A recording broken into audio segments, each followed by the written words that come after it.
ekwulekwuTV, onye na-akpọ? Ọcha, o nwere one boy si na ya love m, o wee bịa na-eke isi m. Hia!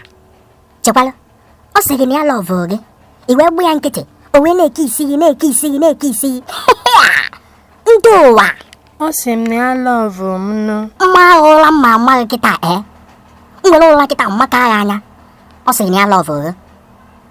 Kedu mgbe gị na ya fụrụ izizi? N'abalị ụnyaahụ. Isi m n'abalị ụnyaahụ nke ka gị na ya fụrụ izizi, o wee bidogo na-alọvụ gị, wee na-eke isi gị. Ndị ụwa! Iwe okpo, iwe atọrọ. Ọchakọmaka. Shut up!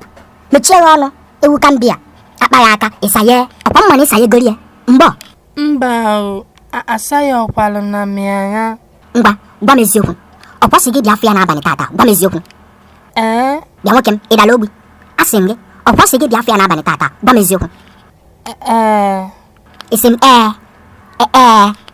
ịdị ọnụ ka ka mmekata nụ na ije afọ ya, ka mmekata emekata nụ na ije afọ ya, ka mụ na umeju ive afọ.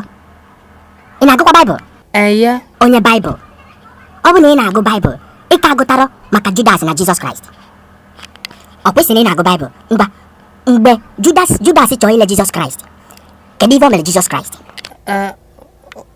O kisili ya.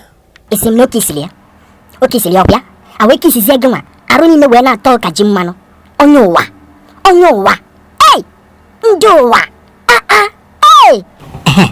Ndị Facebook, biko like ya na peji anyị, ndị YouTube, biko subscribe anyị, biko subscribe anyị, ngwa ka emechaa.